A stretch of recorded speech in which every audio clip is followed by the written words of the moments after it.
Have you ever been trying to make a graphic and you just get stuck? Maybe you're in Canva trying to make a social media post for your business, or maybe you're in logo making mode, or like you're just trying to create something for your business and it's just not working. Something in your brain isn't clicking.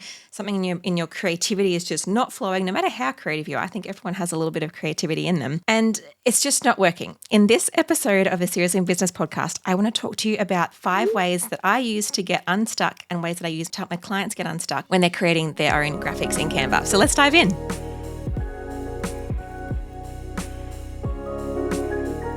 So thank you for joining me for this episode. I am so thrilled to have you here. I think this is a really important episode because people get stuck all the time. Even I get stuck. My designers get stuck. My clients get stuck. My students get stuck. Everyone gets stuck. And we need to have the tools to know and to use when we get stuck to get ourselves out of that rut. So I want to share with you 5 different ideas right now. Some of them are fun. Some of them are not so fun, but they need to be done. Otherwise, you will keep getting stuck. So the first one is the least fun of them all, but I think it is probably the most important one. I don't know if I should save this one for last, but it's the most important. If you're going to stop listening to the podcast, I need to make sure that you know this one. And it is center back into your why. Not in like a fancy kind of way, but just why are you creating this graphic in the first place? Is it because you need to have a post on social media? But then it's more than that. We're going to dig into that more. Or is it for a flyer? Is it as a logo? Like what is like, there's levels of questions you need to ask yourself to gain clarity around why you're making what you're making. Because if you don't know why you're making what you're making, you're going to feel a sense of unsurety around what you're doing. So you're not going to have ways to answer questions that you're going to ask yourself throughout the design process. Like when you're like, oh, what size should I make this font? If you know why you're making it and where you're making it for, then you kind of know what size to make it. Or if you're like, what kind of information do I need to put on here?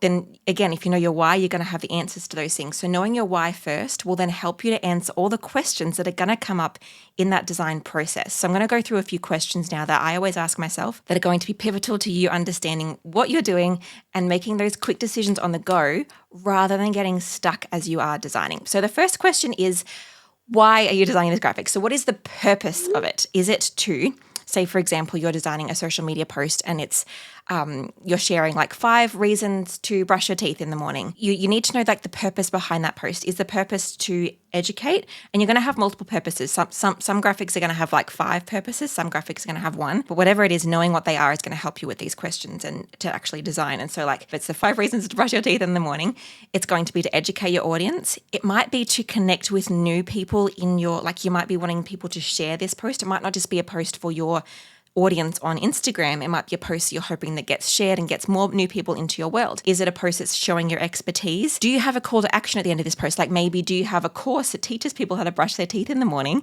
And so you are actually at the end of this post having a call to action to direct people to join said course. Or for example, maybe you're designing a logo. Is the point of that logo to attract new people into your business because you're really at that marketing level and that growth stage of your business? Or is the point of that logo to really solidify yourself as a leader in your area? Whatever, like you're going to have lots of reasons for particularly a logo, but for a social media post or a flyer and there's more intricate graphics, asking yourself like, what is the exact purpose of this graphic? Because that's going to help you to create and answer those design questions as you go. And so knowing that purpose is really important. The next question you're going to want to ask yourself is, who is it for? We've kind of looked into that a little bit already, but stay with that toothbrushing one. Who is it for? So is it for people that are already following you, or is it for totally new people, or is it for a mix of both? Is it for people that know who you are already, or you don't know who you are? If they already know who you are, you don't need to introduce yourself. You don't need to have a call to action at the end that says, hi, I'm Jacqui, and if you follow me for more tips. That's going to be if you're looking for new people. Or if you are wanting it to be shareable to beyond you might want to put your logo on there. Whereas if it's just a post that you just want your audience to see, you probably don't need your logo on there because your logos and your business name is already around the place because they're already following you. And so thinking through those questions will help you to make decisions around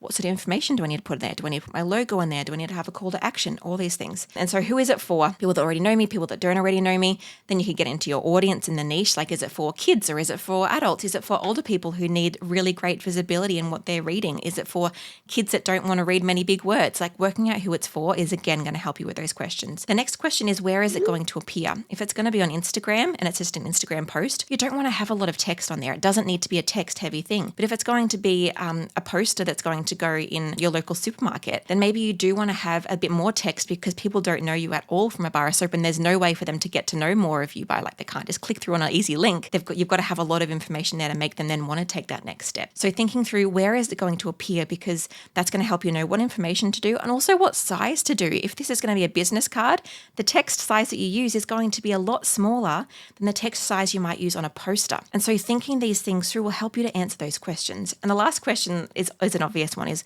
what text is needed? A lot of the time people go into designing a graphic, but they don't know what text and content they actually need to put on there. So you've answered all these questions first, you're going to be able to decide what text is actually needed. Like, how can I simplify this down? Or how can I expand on things because the audience needs to know more information? Listing out that text, like when I first design a graphic, if you've watched any of my YouTube videos, you'll see that I usually just lay out all the text in a really quite ugly way because I can see what needs to fit on there and I can make decisions around that. So knowing what text is needed is really important. That's that first tip to getting unstuck, is centering back into your why. Knowing the answers to those questions is going to make a world of difference. The next one is one of my favorite fun ones, and it's Pinterest.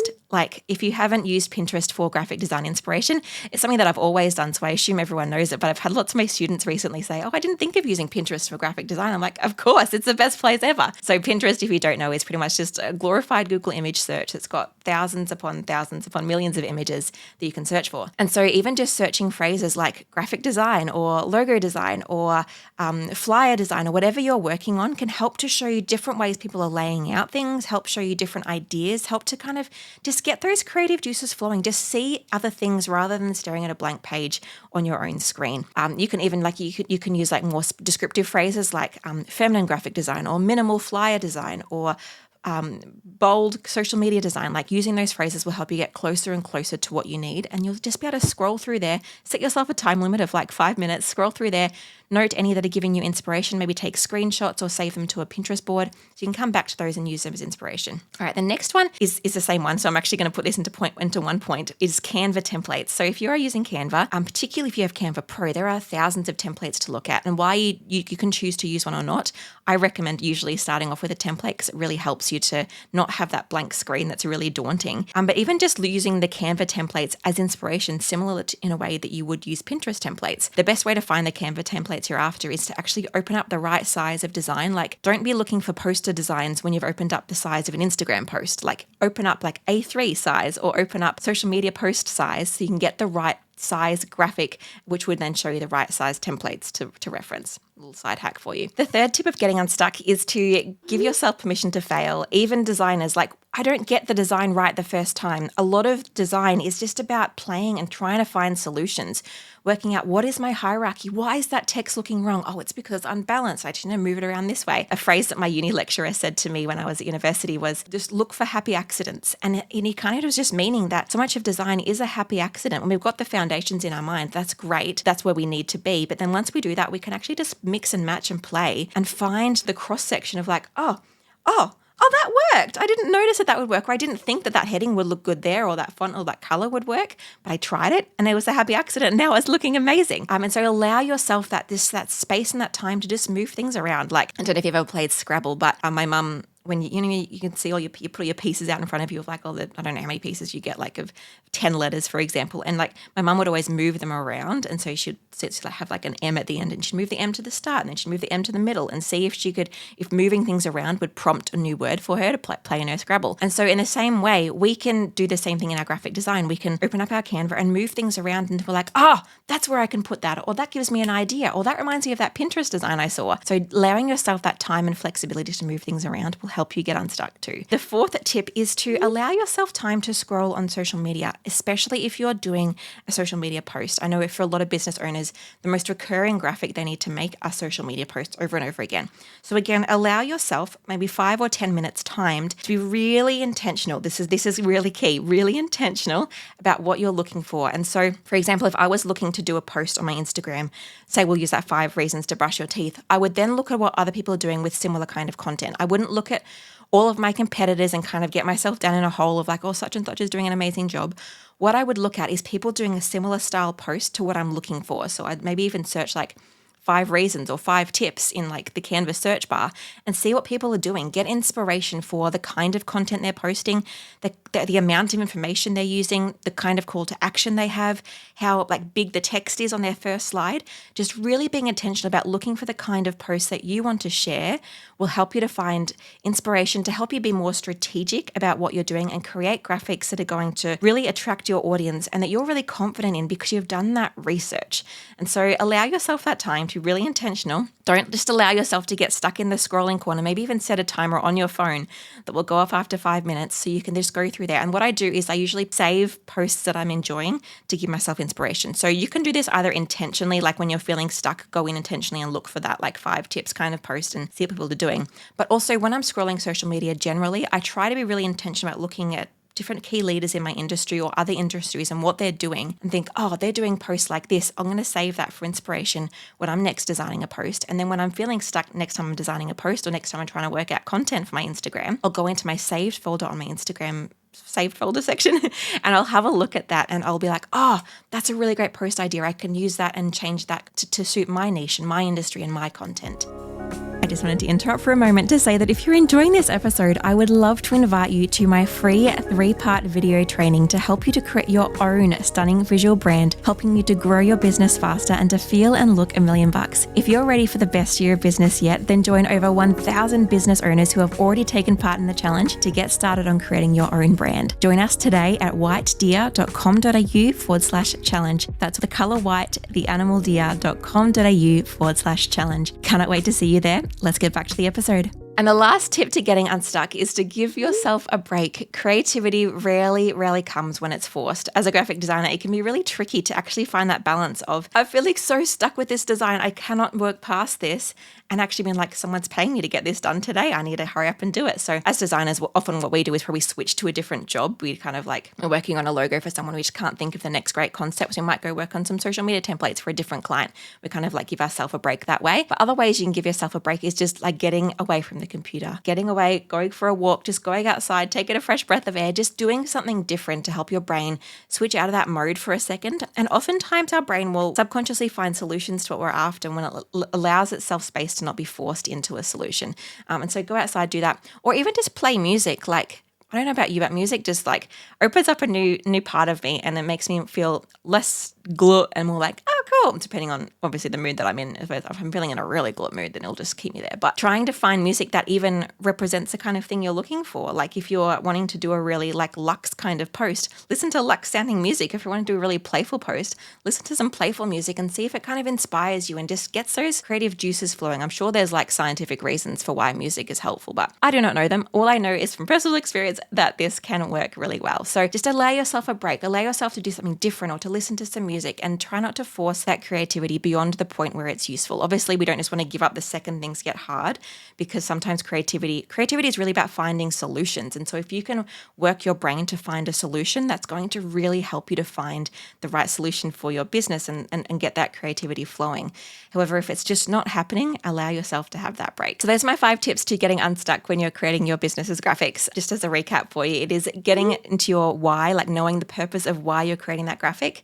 It's searching and finding inspiration on places like Pinterest or using Canva templates. It's allowing yourself this space to get things wrong and to try and to move things around, like my mum moved those Scrabble pieces around.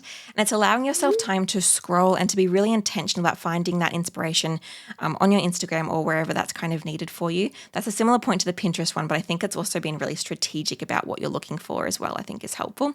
And lastly, allow yourself to have a break, whether it's playing music or going outside or just separating yourself from what you're doing, maybe doing a different task for a little bit and moving on from there. I've just sort of a bonus tip in the meantime, and that is do not procrastinate by doing design on your business. This is not super related, but it's a little bit related in that I want you to not, like so many of my students get caught up in this idea that all my graphics need to be perfect and I need to spend hours and hours perfecting them. If your graphic is good enough, post it and get it out there. It's better than you spending hours that you could have spent emailing a client or hours that you should have spent doing some broader marketing strategy for your business, but instead you've spent it on doing this one social media post that you should have only taken you 20 minutes, not 3 hours. And so know the importance of each graphic that you're doing and work out how much time is actually necessary for me to spend on this. And at what point is it good enough? You're not going to have perfect designs. You need to allow yourself that permission that this is good enough. This is going to attract my audience and this is going to communicate my point. It does not need to be a work of art unless it is literally a work of art or something that's going to be around for ages. If it's a social media post, it's going to be around for like 24 hours, a week maybe, and then it's gone. There's no point putting 3 hours of time into that. So just working out why you're doing what you're doing and how you're doing it so you make sure you can prioritize things correctly and not get caught up in that perfectionism. Anyway, thank you for listening to today's episode. If you've enjoyed this one, if you're on YouTube, please leave a comment below letting me know which of those tips were your favorite. If you're on Spotify, let me know the same thing. And if you are listening on iTunes, I would love a review. It would mean so much to me and I would be so, so grateful. So thank you for joining me. I'll see you next week for another episode. Bye.